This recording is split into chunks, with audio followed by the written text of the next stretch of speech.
Are we ready to get the show started? Oh, they cannot hear you out here. I said, are we ready to get this show started? Put your hands together for your host this evening. He's one of the most interesting men in Indianapolis. Give it up for Zach Hart! Thank you guys. How are you doing? Yeah. So I want you to make some noise if you've ever wanted to do stand-up yourself. Yeah, it's usually a low yield. You got to be pretty fucking desperate and despair to do this. But like when I started, like the biggest thing I have is like overcoming stage fright. Like how do you do that? So my brother was throwing a party for my 4-year-old niece, right? And he hired an entertainer. He said, hey, talk to this guy. Maybe he can help you with that stage fright. Fuck yeah, bro. Give me that phone. So I get on there and I said, well, what do? You know what he told me? Picture the audience naked. Yeah, dumb as hell. How am I gonna do with this erection? So I handed the phone back and said, yo, forget this guy, he's a clown. And he said, I know, I hired him for your niece's party. Yeah. And I recently met someone new, but I'm afraid it's getting very abusive south really quick.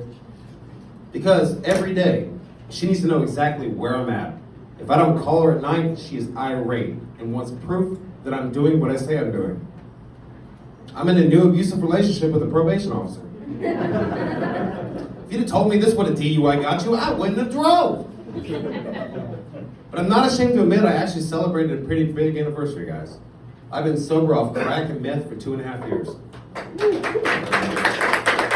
Thank you. But see, my only problem is I'm not the meth head you guys think you know. The guy that's jerking off, singing Barbie Girl, trying to rebuild a bike. That wasn't Zach Hunt, no. When I was on meth, I dug more holes than Shia LaBeouf.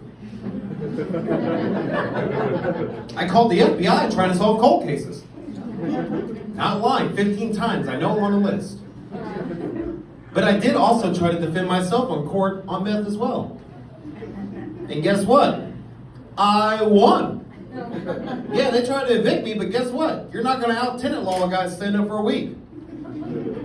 But out of those 2 drugs, guys, my favorite was crack cocaine. Right, because we've all done crack. You guys haven't done crack? Nerds. It's amazing. Like, I was best friends with my dealer. Because, like, why not hang out at the store that sells the thing you want, right? And we were thick as thieves, like Fox and the Hound, Todd and Copper. Except the copper is what we were stripping to make money for the crack, but Todd and Copper. But I'm afraid to tell you guys, and sad to mention, he did die. Yeah, he got pulled over and tried to swallow 33 grams of crack, and that's a felony. So he choked to death. Yeah, my crack man thought he was Pac-Man. Tried to and but you guys, I just found his death hard to swallow. And if you do drugs like me, you've probably been screwed over on a deal before. Trying to buy some weed and they give you some oregano. Yeah. One time, guys, I bought an 8-ball of cocaine. Guess how much cocaine was in that cocaine? Exactly. But you know what it was? 100% drywall. And I did it all because I'm not a quitter. But it wasn't the kind of bastard I wanted to be. But the weirdest thing I've ingested as a drug, I once smoked cheese. Let me clarify. Because when you smoke crack and you do it all because you did it right, you run out. And you know what looks like crack at 3 a.m. on your floor? Mozzarella. Prego. So yeah, I smoked cheese. I'm not proud of it. Full disclosure, guys. Wasn't terrible. Still not proud of it. You guys imagine how disappointed the mouse was to smoke my crack. I'm sure he's equally as shitty. And like, I don't watch the news much because crack. I've sold a lot of TVs. So I have to go off what you guys tell me. And I remember like the weirdest story I heard a couple years ago was like the Titan submarine. Remember that? Yeah. They went down, didn't come back up. And like, I don't want to make fun of them because I can only imagine like going to the bottom of the ocean with no escape. You're losing air, you're losing light, you're losing life. Terrifying. But if you were going for an authentic Titanic experience, pretty fucking spot on, guys. Yeah. And you guys know how the Redskins are now the Washington Commanders? Because they have a really fucked up past. But I posed the question, why did the 49ers not have to change their name? Because if you're not familiar, the 49ers are based on the gold rush, right? In California, gold miners were finding gold everywhere. So they said, yo, if you're a miner and you want some gold, come to California, come get some of this gold. Starting a long tradition in the state of California of soliciting miners. Since we're talking about pedophiles, did you guys know that 4 years ago they wanted to be called minor attracted people? Yeah, fun fact. Google it, it's true. But guess what? It didn't happen because we said, fuck you. But I think it's unanimous. We agree that pedophiles should be hunted down and captured, right? Exactly.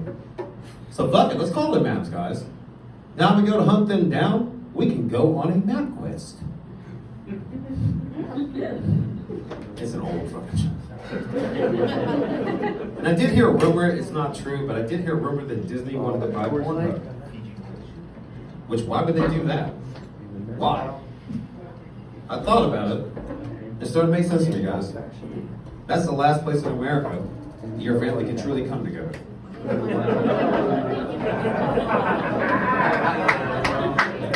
Thank you. And I hope you guys have had a good year so far. Mine's been pretty shit. I just started seeing someone, so I'm no longer homeless. But I look forward to every New Year because it's a good party, get together with people. But like, I've been scarred by one New Year in particular 4 years ago. See, I was dating this girl and we were out at Applebee's enjoying our time together.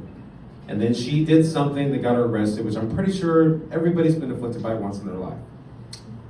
She bit a canine unit and punched a waitress. Typical Two for Tuesday, guys. So I'm disappointed because we were supposed to kiss at midnight. So I got myself an Uber and I'm going home. And if you've got an Uber, you know the bullshit you got to go through. They want to tell you everything. Their accolades, their life story. Nothing I want to hear. I'm trying to listen to music. But he's really digging in. He's like, yo, I'm working 3 jobs and I got all this money. Really wish I had a lady I could spend it on. I said, dude, it's your lucky day. My girlfriend's in jail. And I'm sure there's a ton of women that need commissary money. You could be a New Year's king tonight. But then he said, or a man. It's about how quiet the ride was the rest of the way in my house. Yeah. So we pull up and he turns around and says, look, it's New Year's. I don't want to bullshit you. I will cut you a deal. I will give you $1,500 if you suck my dick. Yeah. Right. I had the same reaction. But I didn't get mad, guys. Because you start that next day and it's a new year and a new start. And I thought, what was a better way to start my new year than with $1,500 fucking dollars? I owe people tax money. And I've been getting to the homeless lately. I'm not proud of it. I think it's because they can see I'm finally getting out of there and they feel I've been still in their culture. But I don't understand why they're mad at me because I do more charity probably than any of you guys for the homeless. 12 times a year I go out of my way, at least once a month, to help 10 to 12 needy individuals in the Fountain Square area. You know, the compound they're at. And I go there and I give them something that I know they desperately need, desperately want, that is going to enrich their life. I give 10 to 12 homeless people a ½ ounce of magic mushrooms. What do you guys do? Give them money? They're going to spend that on cigarettes and drugs. I'm selling them a promise. I gave a guy mushrooms and he did art for a month. He didn't talk, but he did art for a month. But the one thing they're doing that's really screwing with me is like, I ride the bus because I'm fairly close, the red line's free. Why not ride something that's free? Beats fucking walking. Which people have been telling me too, they're like, you look in really good shape. You got a nice tan going. What are you doing, Zach? My license is suspended. You gotta walk everywhere when you never got a car. Best health plan I could have acquired. But when I do ride the bus, like they're always trying to pitch me like it's Shark Tank. Every day, there's a new article that they want to sell me as the greatest thing I need in my life. And you know what it usually is? A 2002 Nokia cell phone. What can I do with that? I can't even sell that myself. So I've given up riding the bus, guys, because I don't know how to tell them I'm out. without just not being there. And I'll end with one more really fucked up story I've dealt with lately. So like recently, my grandma's like starting to get dementia. It sucks. She's like my best friend. But I've seen it coming. Because like for years she started this thing where she says my name last after she goes through my brothers. And I have 5 brothers, so like she'll clear the line up before she gets to Zachary, and I'm like, I get it, fuck you, I still love you. But recently, she's added another tier. She'll say the dog before she gets to me. Which, okay, I get it, I know you miss me, what you're saying. But it doesn't work when people are coming by, and she's saying the dog's name, but she's saying Zachary's name. So if somebody's coming to visit me, they knock on the door and they hear, Zachary, quit pissing on the couch. Zachary, quit humping the pillow. Zachary, quit biting the mailman. That was, actually, I was on meth then. That was me. Alright guys, thank you. My name is Zach Hunt. Keep the energy up for your next comic. Keep it going, keep it going. She hosts the World Series of Comedy. She just got the finals of Indy's Funniest this year. Give it up for my dear friend, Ms. Val Warner. Welcome to Helium's attic, where we bury all the bodies.